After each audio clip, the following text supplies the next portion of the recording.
Science கொஷின்ஸில் இந்த மாதிரி questions வந்துட்டுருக்கு. இப்போ ஒரு சிம்பிள் கொடுத்துட்டு, இப்போ லைக் இந்த சிம்பிள் கொடுத்துட்டு கீழ்கண்டவற்றில் இந்த குறியீடு எதை குறிக்கிறது அப்படின்னு கேட்குறாங்க.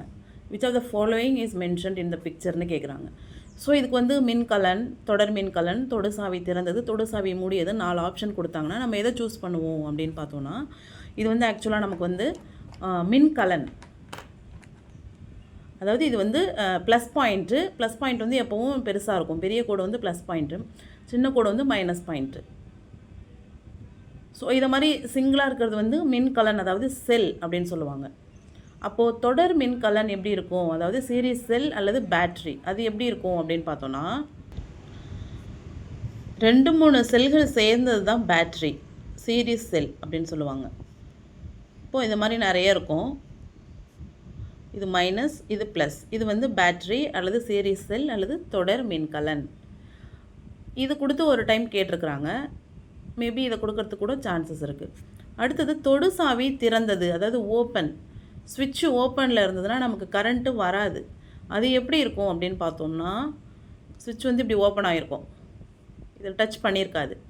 இது வந்து ஓப்பன் கீ. இப்போது கரண்ட்டு வராது, மின்னோட்டம் பாயாது அப்படின்னு சொல்லுவாங்க. ஒருவேளை இந்த குறியீடு கொடுத்துட்டு இவ்வாறு இருக்கும் பொழுது மின்னோட்டத்தின் நிலை அப்படின்னு கொடுத்துட்டு 4 ஆப்ஷன் கொடுத்தாங்கன்னா மின்னோட்டம் பாயாது அப்படின்றது நம்ம டிக் பண்ணணும். ஓப்பன் கீ இதுக்கு பேர். திறந்த தொடுசாவி, ஓப்பன்டு ஸ்விட்ச். அடுத்தது தொடுசாவி மூடியது. இப்போ வந்து சுவிட்சை நம்ம ஆன் பண்ணிட்டோம்னா என்ன செய்யும், கரண்ட் வரும் இல்லையா. அப்போ தொடுசாவி மூடியது, க்ளோஸ்டு கீ அப்படின்னா பவர் இருக்கும், மின்னோட்டம் பாயும் அப்படின்னு அர்த்தம். அது எப்படி இருக்கும் அப்படின்னா, இப்போ வந்து சுவிட்ச் என்ன ஆகிடுச்சு, இங்கே ஜாயிண்ட் ஆகிடுச்சு. இது வந்து தொடுசாவி மூடியது. இந்த இடத்துக்கிட்ட 2 புள்ளி தெரியும். சுவிட்சை வந்து நம்ம போட்டுட்டோம், அப்போ க்ளோஸ்டு கீ, கரண்ட் வரும். அடுத்து வந்து மின் விளக்கு. மின் விளக்கை வந்து 2 டைப்பாக பிரிக்கிறாங்க. ஒரு பல்பு இருக்குது அப்படின்னா இப்படி இருக்கும்.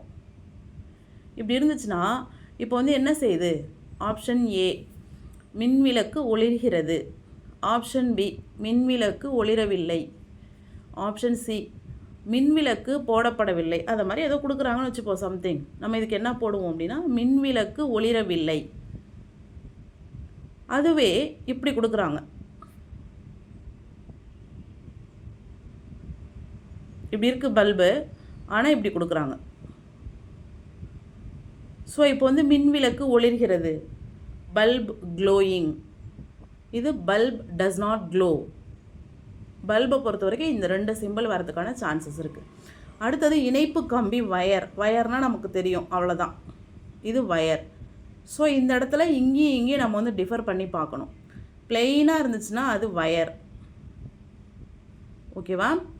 இங்கே வந்து 2 டாட் இருந்துச்சு அப்படின்னா அது க்ளோஸ்டு கீ.